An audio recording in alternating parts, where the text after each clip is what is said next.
ప్రభువా, నా పెదవులను నా హృదయమును శుద్ధి చేయుము. నేను నీ పవిత్ర సందేశమును ప్రజలకు వినిపింతును. పితకు పుత్రునకు పవిత్రాత్మకు స్తుతులు, ఆదిలో వలె ఇప్పుడును ఎల్లప్పుడును కలుగునుగాక. ఫిబ్రవరి 2వ తేదీ. ప్రభువును దేవాలయంలో సమర్పించుట ఉత్సవము. ప్రియమిత్రులారా, ఈ ఆదివారం నాడు తల్లి శ్రీసభ ప్రభువును దేవాలయంలో సమర్పించుట అను వృత్తాంతముపై ధ్యానిస్తూ ఆనందిస్తూ ఉంది. వేదపరంగా చాలా భావగర్భితమైన ఈ పండుగను 3 పండుగలుగా విభజింపవచ్చును. 1 సమర్పణము అనే పండుగ, 2 వెలుగు అనే పండుగ, 3 దర్శనం అనే పండుగ. ముందుగా సమర్పణం అనే పండుగను గూర్చి తెలుసుకుందాం. ఇది సమర్పణ పండుగ ఎందుకంటే యేసు శిశువును దేవాలయములో దేవుని సేవ కొరకు సమర్పింపబడిన రోజు ఇది. మోషే ధర్మశాస్త్రము చెబుతున్నది ఏమిటంటే, ప్రభువు మోషేతో ఇశ్రాయేలీయులలో పుట్టిన తొలి మగబిడ్డలనల్లా నాకు అంకితము చేయుము అని అన్నాడు. అనగా తొలి మగబిడ్డలు దేవుని సేవకు అంకితమవుతారు. ఈ కారణం చేతనే మరియ యోసేపులు యేసు శిశువును మోసుకొని వచ్చి యెరూషలేము దేవాలయములో పరమపితకు కానుకగా సమర్పించారు. ఈ విధంగా వారు మన రక్షణార్థము యేసువును తండ్రి సేవకు సమర్పించారు. ఇదంతా ప్రభువు ధర్మశాస్త్రములో వ్రాయబడి ఉన్నట్లే జరిగింది అని లోకా సువార్తకారుడు చాలా వివరంగా చెప్పాడు. అనగా ఈ సమర్పణమనే పండుగ దేవుని సంకల్పం ప్రకారమే జరిగిపోతుంది అని లోక నొక్కి వక్కాణిస్తూ ఉన్నాడు. నేటి 2వ పఠనం హెబ్రీయులకు వ్రాసిన లేఖలోని అంశం. అక్కడ ఇలా ఉంది: ప్రజల పాప పరిహారార్థము భగవత్ సేవలో విశ్వసనీయుడును దయామయుడును అగు ప్రధాన యాజకుడగుటకు గాను ఆయన సర్వవిధముల తన సోదరులను పోలినవాడు కావలసి వచ్చను అని. హెబ్రీయులు 2:17. ఈ ఉద్దేశముతోనే యేసు ధర్మశాస్త్రానికి లోబడి అన్ని విషయములలోనూ తన సోదరులతో సరి సమానం అయ్యాడు. వారి వలనే సామాజిక కట్టుబాట్లను పాటించాడు, మతపరమైన సంప్రదాయమును అనుసరించాడు. యేసు బాధామయ సేవకుడుగా మానవుల శ్రమలలో పాలు పొందినప్పుడు ఈ సమానత్వం మరింత స్పష్టంగా వెల్లడవుతూ ఉంటుంది. యేసు ఈ రీతిగా తనను తాను దేవునికి సమర్పించుకొని మరణాన్ని జయిస్తాడు. మృత్యువుపై అధికారం గల సైతానును తన మరణం ద్వారా నాశనం చేస్తాడు. మృత్యుభయం చేత తమ జీవితమంతయు బానిసత్వమున గడిపిన వారికి ముక్తిని ప్రసాదిస్తాడు ప్రభువు. హెబ్రీయులకు రాసిన లేఖ 2:14-15 వరకు. ఇట్లు చేసి యేసువు ఈ లోకమునకు వెలుగు అవుతాడు. ఈ సత్యాన్ని సిమియోను నోట వెలువడిన మాటలు స్పష్టం చేస్తూ ఉన్నాయి. సిమియోను బాలుని తన చేతులతో ఎత్తుకొని, ఇతడు అన్యులకు మార్గదర్శకమగు వెలుగు, దేవుని ప్రజలకు ఇజ్రాయేలీయులకు మహిమను చేకూర్చు వెలుగు అని ప్రకటించాడు. లోకా 2:32. ఇక్కడ సమర్పణము, వెలుగు అను ఈ 2 ప్రయోగాలను చాలా దగ్గరి సంబంధాన్ని కలిగి ఒకే భావాన్ని స్ఫురింపచేస్తూ ఉన్నాయి. అంటే ఏమిటి?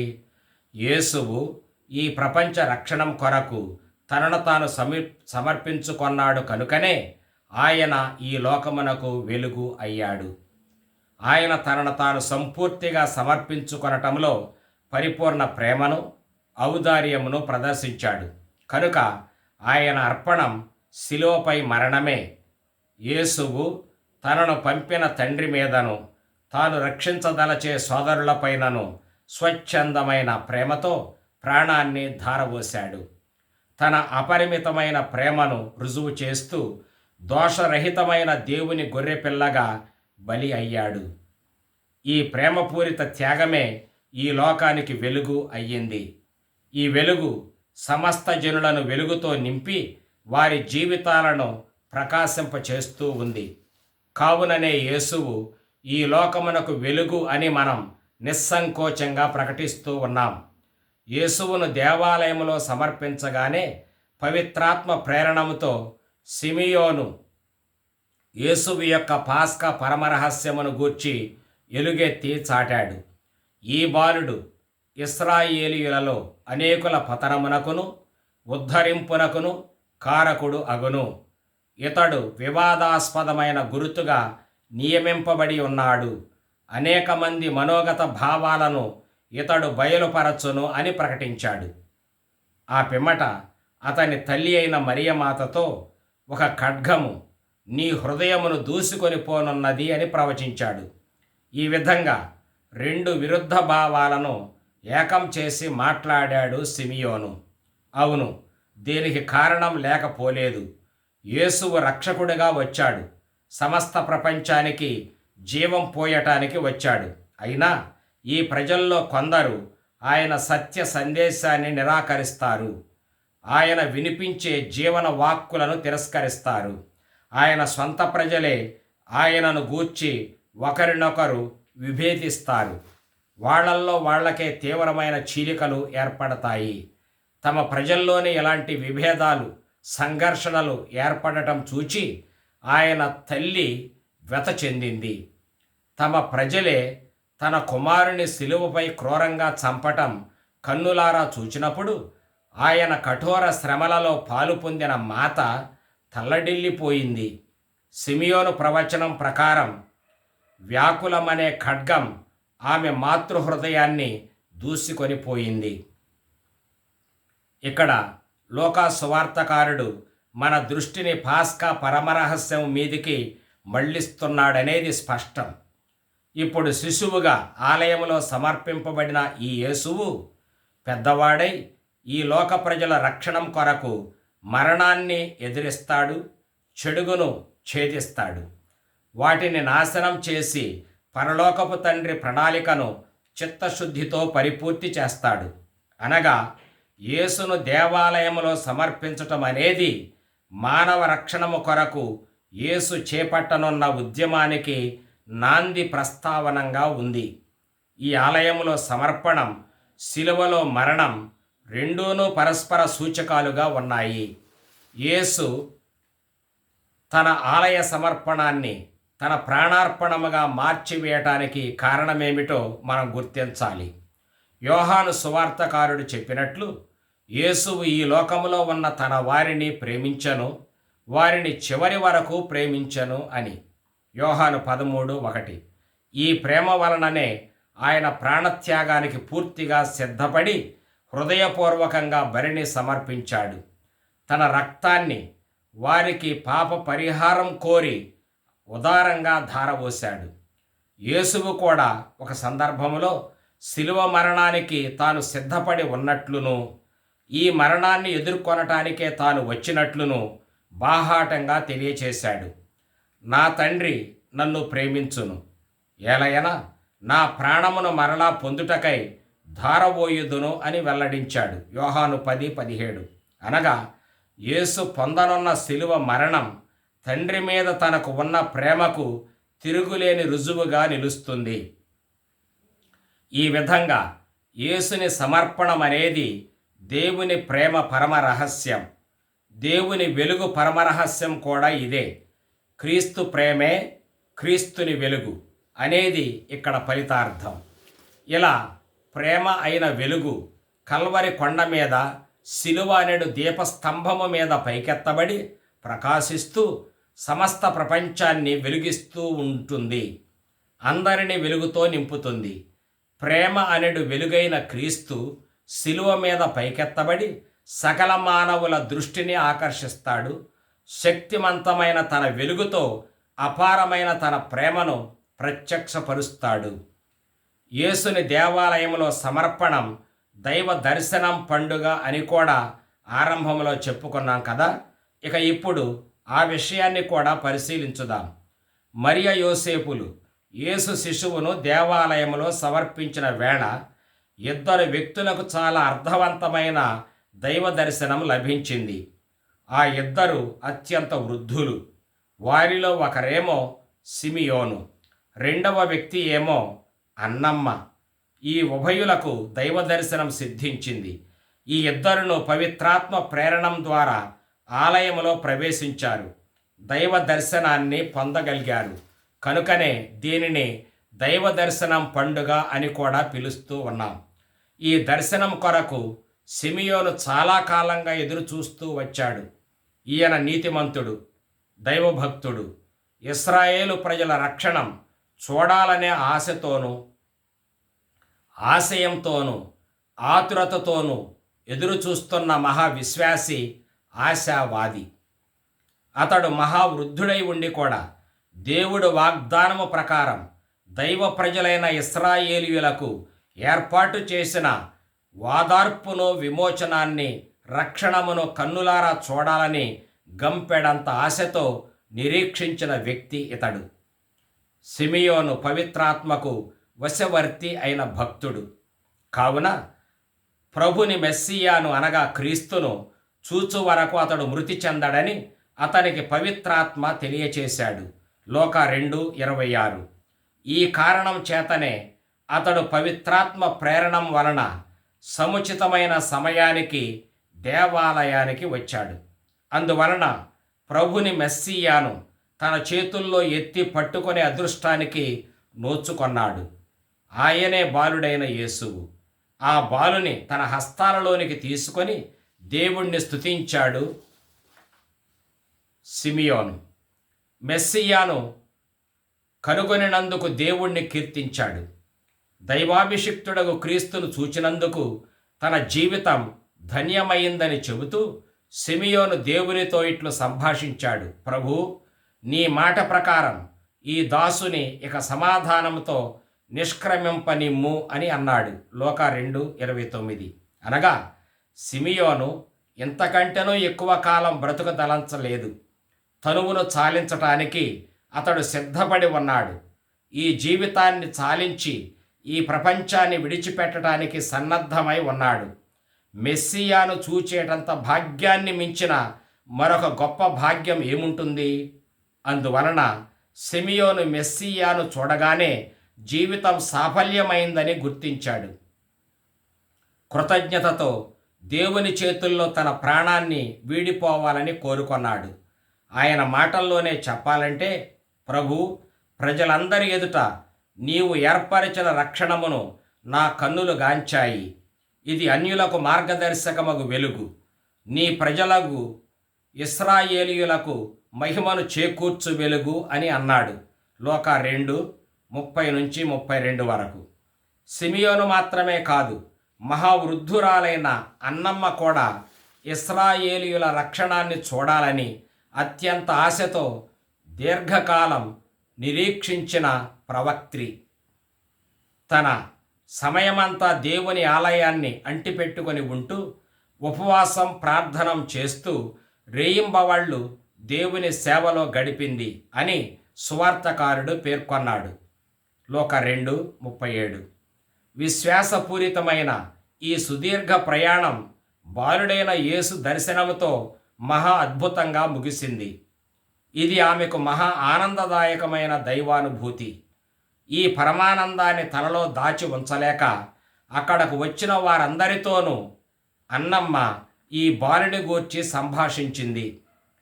యెరూషలేము రక్షణం కొరకు ఎదురుచూచే వారందరినీ ఉద్దేశించి, ఇదిగో, మీరు ఎంతగానో ఎదురుచూస్తున్న రక్షణం ఈ బాలుడేనని వివరించింది. ప్రజలను ఊరడించింది. అవును, ఈ దర్శన భాగ్యం వివరింప అలవి కాని అంశమే అయినా ఇది వింటుంటే ప్రభువును దర్శించే భాగ్యం మనకు కూడా దక్కితే ఎంత బాగుంటుందో గదా అని తోస్తుంది. ఈ అవకాశమే చేజిక్కితే దేవునితో మన జీవితాలు ఐక్యమైపోతాయి. ఈ ఐక్యం వలన మన జీవితాలు మరింత సుగమం అవుతాయి. భవిష్యత్ గమ్యాన్ని సునాయాసంగా చేరదగిన స్థితిలో మనం ఉంటాం. సిమియోను అన్నమ్మలు దైవ దర్శనాన్ని పొందగలిగారు కదా, మరి మన పరిస్థితి ఏమిటి? మన జీవితాల్లో దేవుణ్ణి దర్శించే అవకాశం మనకు ఉందా లేదా? ఉంది, తప్పక ఉంది. దివ్య సంస్కారాలలో దేవుని ప్రత్యక్షత మనకు కూడా లభిస్తుంది. బప్తిస్మం ద్వారా మనం దేవుని బిడ్డలమవుతున్నాం. ఈ మార్పు మనతో ఉన్న ఉంటున్న దేవుని వలననే సాధ్యపడుతుంది. పాప మన్నింపు సంస్కారం ద్వారా ప్రభువే స్వయంగా మనలను శుద్ధీకరిస్తూ ఉన్నాడు. పాప ప్రక్షాళనం చేస్తున్నాడు. దేవునికి యోగ్యమైన అర్పణలుగా మనలను మార్చివేస్తున్నాడు. నేటి ప్రథమ పఠనం ఈ శుద్ధీకరణమును గురించి మాట్లాడుతూ ఉంది.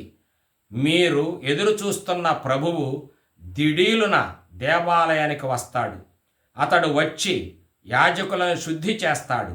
అందువలన వారు అతనికి నీతిమంతమైన యోగ్యమైన బలిని అర్పిస్తారు. వారు అర్పించు బలులు ప్రభువునకు ప్రీతిపాత్రములగును అని మలాకి ప్రవక్త రాసిన గ్రంథం 3వ అధ్యాయం 3-4 వరకు. ప్రభువు దివ్య సత్ప్రసాదం ద్వారా మన యందు నివాసం ఏర్పరచుకుంటూ ఉన్నాడు. ఆయన మనలో ప్రవేశించి మన జీవితాలను తన వశం చేసుకుంటూ ఉన్నాడు. క్రీస్తు ప్రభువే స్వయంగా ఇట్లు అన్నాడు, నా శరీరమును భుజించి నా రక్తమును పానము చేయువాడు నా యందును నేను వాని యందును ఉందుము అని. మనం సత్ప్రసాదం తీసినప్పుడల్లా జరిగేది ఇదే. యోహాను 6:56. ఈ సాన్నిహిత్యం చాలా గొప్పది, అరుదైనది. దివ్య సత్ప్రసాద ప్రభువు మనతో ఐక్యమైపోతూ ఉన్నాడు. తన ఉత్థాన మహిమతో మన జీవితాలను నింపుతూ ఉన్నాడు. ఇది చాలా గొప్ప భాగ్యం. ఇది దేవుని ఉచితానుగ్రహం. దేవుడు మన జీవితాలను తనకు నివాస యోగ్యములుగా మార్చటం మనం ఊహించలేని ధన్యత. మనం దేవుని దర్శించగల సన్నివేశాలు చాలా ఉన్నాయి. సిమియోను పవిత్రాత్మకు విధేయుడైనందున సముచితమైన సమయంలో రక్షణ దర్శనాన్ని పొందాడు. మన జీవితాలు కూడా అంతే. మనమంటూ పవిత్రాత్మ దేవునితో సహకరిస్తే సరైన సమయంలో ప్రభువు అనుభవానికి వస్తాడు. పవిత్రాత్మతో మనం సహకరించకపోతే మన జీవితాలు ప్రభువు నడిపింపులో ఉండవు. అప్పుడు ప్రభువును దర్శించే అవకాశాలను కూడా మనం కోల్పోతాము. ఈ దర్శన భాగ్యాన్ని కోల్పోయినప్పుడు మన జీవితాలు సంపూర్ణం కావు. అవి సమృద్ధిగా ఫలించవు కూడా. అందుచేత ప్రభువును దర్శించే అదృష్టం కొరకు ఆయనకు మొరపెట్టుకుందాం. ఆయన దర్శనాన్ని పొంది ఆయనతో ఐక్యమై జీవించుదాం. అది జరిగినప్పుడు ఆయన వలె మనము కూడా ప్రపంచానికి వెలుగుగా ఉంటాం. పునీత పౌలు క్రైస్తవులను వెలుగుపుత్రులు అని అభివర్ణించాడు. ఆయన తెస్సలోనీయులకు వ్రాసిన లేఖలో, సోదరులారా, మీరు చీకటి యందు లేరు, మీరు అందరూ వెలుగు పుత్రులు, పగటి పుత్రులు అని వాకొన్నాడు. అధ్యాయం 5, 4వ వచనం, 5వ వచనం. యేసు ప్రభువు కూడా తన శిష్యులను ఉద్దేశించి, మీరు లోకమునకు వెలుగై ఉన్నారు, మీరు మీ వెలుగును ప్రజల ఎదుట ప్రకాశింపనిండు అని ప్రబోధించాడు. మత్తయి 5:14-16. మనం ఈ లోక ప్రజల ఎదుట వెలుగుగా ప్రకాశించాలంటే మనం ప్రభువు దర్శనమును పొందిన వారమై ఉండాలి. ఆయన అనుగ్రహించు ప్రేమ ద్వారా మనం ఆయనతో ఐక్యమై ఉండాలి. అప్పుడు కానీ మనం ఈ ప్రపంచములో వెలుగై ప్రకాశించలేము. ఈ లోకములో ఇతర రకాల వెలుగులు అనేకం ఉండవచ్చును, కానీ అవి క్రీస్తుని వెలుగుతో తులదూగలేవు. కొన్నిసార్లు అవి మనలను భ్రమలో ముంచేస్తాయి. అవి ప్రసాదించే వెలుగంతా ఒక మిథ్య. అది భ్రమ పెడుతూ మోసం చేస్తుంది. దేవుని ప్రేమ మాత్రమే నిజమైన వెలుగు. ఈ ప్రేమ క్రీస్తునందు ప్రత్యక్షమయ్యింది. ఆ వెలుగు ఆలయమందు ప్రవేశించినది. ఈ ప్రత్యక్ష ప్రేమ విశ్వమంతటిని వెలుగుతో నింపుతూ ఉంది. ఈ వెలుగుతో సహకరిస్తే మనం కూడా ప్రేమ జ్యోతులమై ప్రజ్వరిల్లగలం. దేవుని ప్రేమకు సాక్షులంగా ఉండగలం. ఇంతకు మించిన అదృష్టం ఏముంది? కనుకనే తల్లి శ్రీసభ ఈరోజు సన్యాస జీవితం గడిపే స్త్రీ పురుషుల పండుగను కూడా కొనియాడుతూ ఉంది. నా నిమిత్తము ఇల్లు వాకిలిని, సోదరులను, తల్లిదండ్రులను, పొలము పుట్రను పరిత్యజించిన వాళ్ళు 100 రెట్లు అధికముగా పొందుతారు, నిత్య జీవానికి అర్హులవుతారు అని ప్రభువు తెలియజేశాడు. మత్తయి 19:29. మేము అన్నీ వదులుకొని సర్వం పరిత్యజించి నిన్ను అనుసరించాం కదా, మరి మాకేమి లాభం కలుగుతుందో చెప్పమన్నాడు పేతురు. దానికి ప్రభువు చెప్పిన జవాబే ఇప్పుడు విన్నాం. కనుక దేవుని చేత సన్యాస జీవితపు పిలుపును పొందినవారు మరలా వాటి కొరకు ఆశించకూడదు. ప్రభువు కొరకు త్యాగం చేసిన వాళ్ళు నిత్య జీవాన్ని పొందుతారు, నిత్య మరణాన్ని తప్పించుకుంటారు. కనుక సన్యాస జీవితానికి పిలువబడిన మఠకన్యల కొరకును గురువులు బ్రదర్ల కొరకును మనం ప్రార్థన చేద్దాం. వారు అందిస్తున్న విభిన్న సేవల వలన ఎంతో మేలు పొందుతున్న మనం వారిని అభినందిస్తూ కృతజ్ఞతలు చెల్లించుకుందాం. ఈనాటి మాట ఇది: లోకానికి వెలుగుగా నిలిచిన వాడు దేవుని మహిమలో ప్రవేశిస్తాడు.